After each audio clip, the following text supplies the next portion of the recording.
So from the Borg Event store, we now have the ability to source Locutus. You're limited to 30 per event, which means it's going to take at least 5 events to unlock him for free. But he is also available in the Incursion store, so you could combo the two of them up together to get him faster. But then that does beg the question, what does Locutus do, and is he good? So let's go look at our fleet commanders here, and let's just see what some of his abilities are.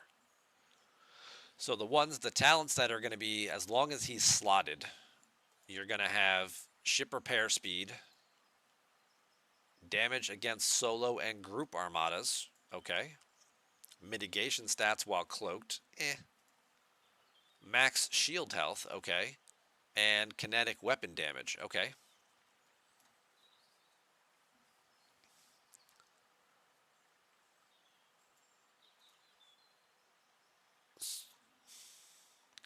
Denver points out you can get 29 plus 10 per event if you have the currency. That's true. I don't know if that, I haven't tried that. I'll assume that that works if you're saying it. But yes, sometimes the checks in the game, if you go right up to a threshold and then pick a box that would put you over it, it doesn't know that and stop you. It does work. You guys have talked about it. Okay. So yes, you buy up to 29, then you buy the 10 pack, and that'll actually get you 39 per event.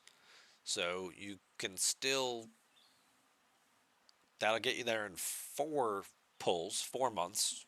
You'll save yourself a little bit of time. So that's good to know. Good tip. Thanks for the call out, guys. Thanks, Vodsy, for confirming. Thanks, Denver, for the tip. Let's look at what we got here. So we got a combatant tree. We've got piercing against players, so PvP. Damage while cloaked. Mitigation against players. So the combatant tree is all mitigation while cloaked. Kind of PvP based here, right? Critical damage boost against players. Maxing this out gives you 100% extra critical damage, which with Cascade and things like that could get up there pretty bit. More crit damage while cloaked, that's an additional bonus.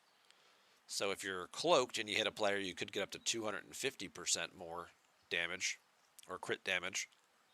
And you're also just getting a PvP boost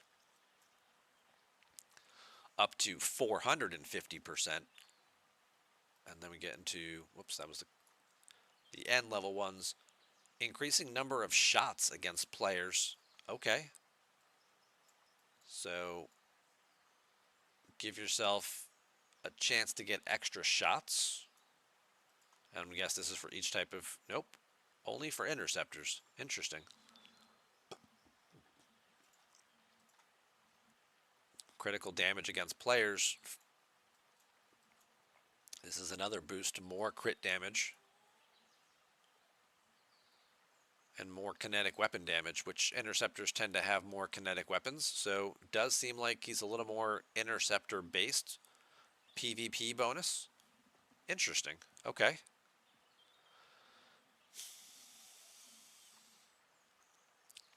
Over in the Admiral tree, what do we got?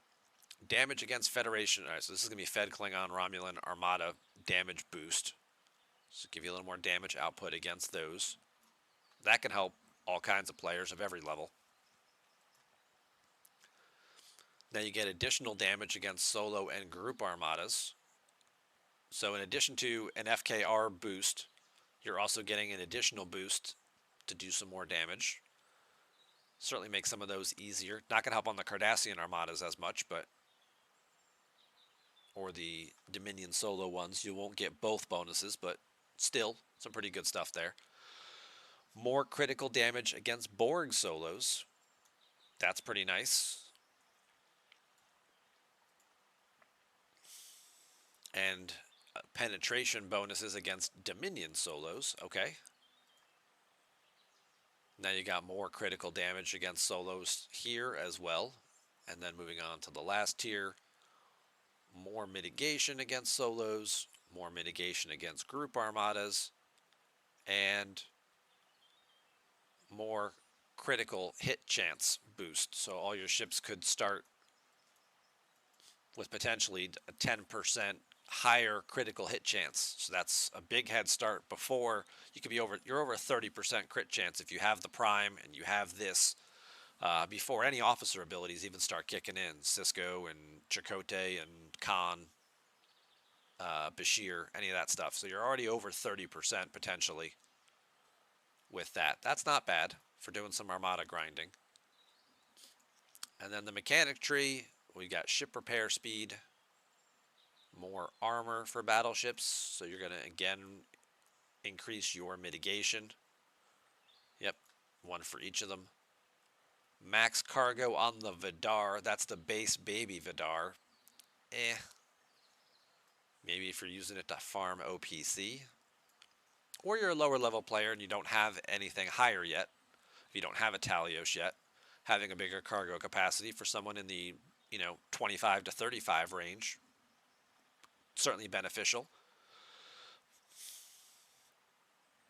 This is going to boost your nanoprobe rewards. So that's going to make that grinding a little more palatable.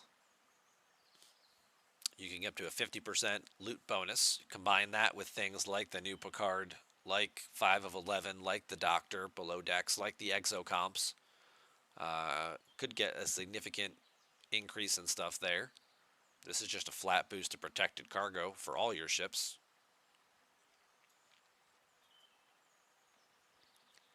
And more shield health for all of your ships. Not a big, it's decent boost, couple 100% here. You're going to see drastic diminishing returns on this, though, because there's just too many other things now that add to shield health and hull health that you're not going to get as impressive of an increase from something like this, especially if you already have your syndicate level to the point where your generators are also adding bonuses.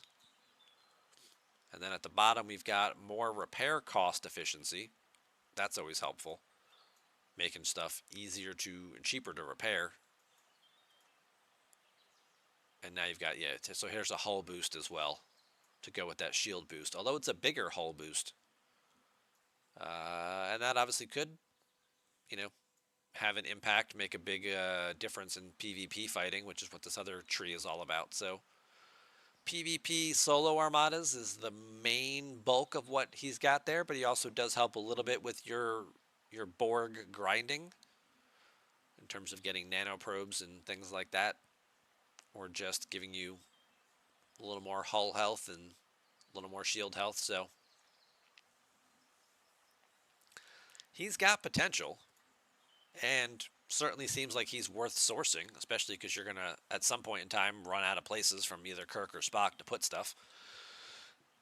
And if you get your building to the level where you can have multiple fleet commanders, so you get the building to 40, you get your second commander. You get your syndicate XP level high enough, you get a third slot. You get the fourth one, I think you have to buy from the store, the extra field commander slot there. So you can have potentially up to 4 people active.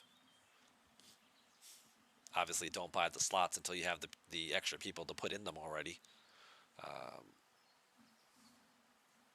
I forget which syndicate level is it that you get that extra slot now. Is it 35?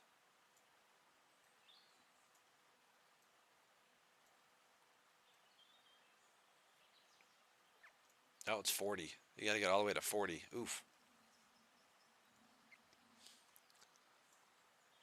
You got to get all the way up to 40 to get that extra fleet commander slot. Okay.